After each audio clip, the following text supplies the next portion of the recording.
Aquel sábado 21 de junio de 1947, en el tranquilo estrecho de Puget, en el estado de Washington, Joe Dow presenció algo que cambiaría el curso de la historia. Lo que ocurrió ese día no solo desconcertó a los testigos, sino que también encendió una chispa que aún hoy sigue intrigando a gran parte del mundo occidental. ¿Qué fue lo que realmente vio Dahl en esas aguas? Joe Dow, patrullero marino, declararía públicamente y en varios medios de comunicación un supuesto encuentro cercano del segundo tipo. Muy cerca de las 2 de la tarde, Harold navegaba cerca de la bahía este de la isla Maori.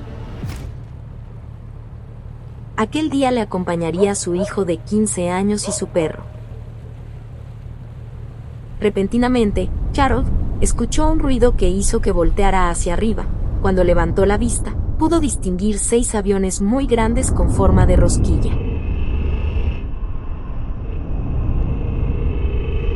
Según dijo Harold, uno de estos aviones comenzó a arrojar lo que parecían miles de periódicos desde algún lugar del interior. Estos periódicos resultaron ser algún tipo de metal blanco muy ligero. Fueron cayendo al agua como lo harían las hojas de papel, pero además caían objetos mucho más pesados, de unos 10 centímetros de diámetro aproximadamente. Al principio eran pocos objetos, pero rápidamente se convirtió en una cantidad preocupante. En un momento, el hijo de Harold es derribado al piso de cubierta del barco por el impacto de uno de aquellos fragmentos. Algo le había golpeado el brazo. De inmediato, Harold lo examina, y viendo que tenía una herida importante, se dirigiría al muelle para lograr ponerse a salvo y llevar a su hijo a urgencias del hospital, mientras seguían cayendo estos escombros desde aquel extraño avión. Sería justo antes de llegar al muelle y en medio de todo aquel alboroto, que una de aquellas rocas impactaría a su perro, quitándole la vida de inmediato.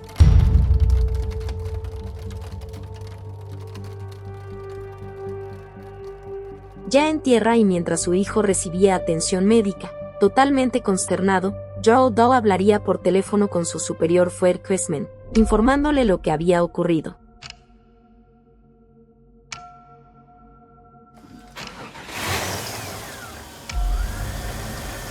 A la mañana siguiente, domingo 22, Fred Cressman se desplazaría hasta la isla Maori. No pasaría mucho tiempo para que Fred consiguiese algo de aquel material metálico, blanquecino y liviano, que le había descrito Harold, en la orilla de la playa de la isla, junto a algunas rocas negras similares a piedra pómez, pero a diferencia de estas, pesadas como el hierro. Esa semana que iniciaba, varios medios de comunicación se contactaron con Harold, y tanto él como Fred dieron cortas entrevistas a varios reporteros. Para el final de esa semana, y cuando Harold se encontraba en la bahía este de la isla Maori, 2 hombres vestidos de traje y corbata se acercaron a Harold, identificándose como agentes del gobierno.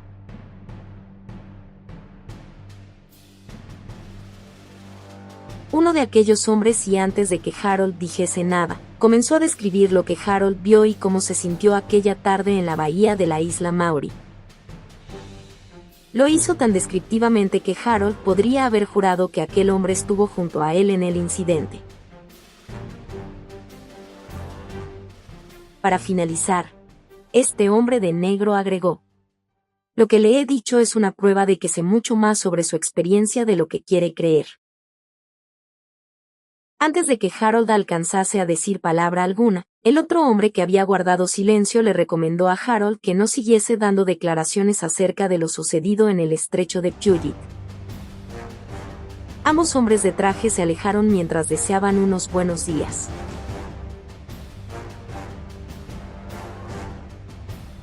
Aunque aquel encuentro fue breve, fue lo suficientemente intimidante como para que Harold no diese más declaraciones al respecto. Harold nunca más quiso hablar acerca de lo ocurrido aquella tarde del sábado ni del encuentro con estos hombres de negro. Lo que se sabe es por los pocos comentarios que Harold hizo a allegados y amigos. El incidente de la isla Maury ha sido ampliamente desacreditado como un engaño y el propio Harold lo ha admitido. Si bien, este fue uno de los primeros incidentes denunciados, ha habido otros casos bien documentados, pero no probados, de encuentros con los hombres de negro, generalmente con personas que afirmaron haber visto ovnis. Con el tiempo, más personas reportaron encuentros similares. La mayoría de estos relatos describen a los hombres de negro como agentes gubernamentales, encargados de silenciar a aquellos que han presenciado extraños fenómenos. Los encuentros con estos hombres son muy intimidantes. Los escépticos sugieren que los hombres de negro son una construcción de la mente colectiva, una forma de explicar el miedo y la paranoia durante la Guerra Fría, cuando los avistamientos de ovnis se multiplicaron. No obstante, los teóricos de la conspiración sostienen que estos hombres son reales y operan como una especie de policía secreta.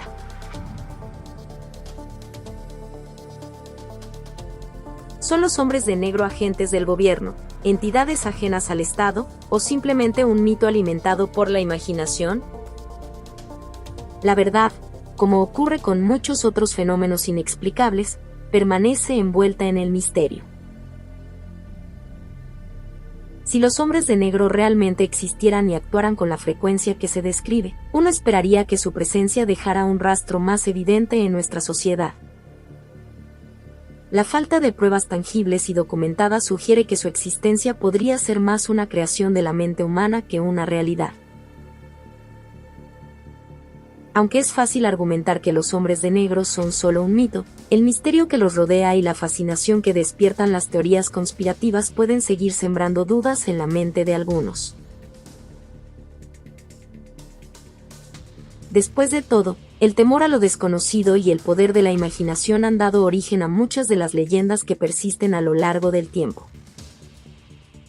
Sea cual sea la verdad, lo cierto es que, mientras persista la falta de pruebas concluyentes, los hombres de negro seguirán ocupando un lugar especial en el folclore moderno, como un recordatorio de lo que la mente humana es capaz de crear cuando se enfrenta a lo inexplicable.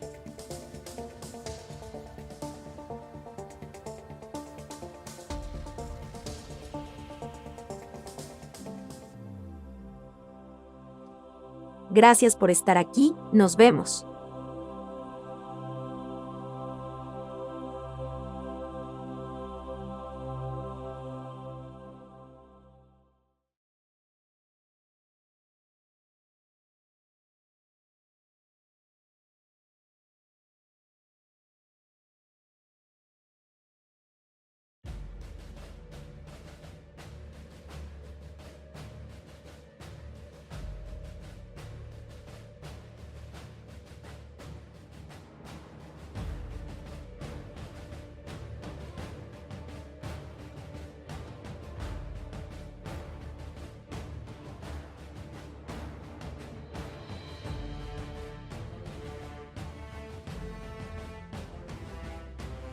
Oficina Federal de Investigación.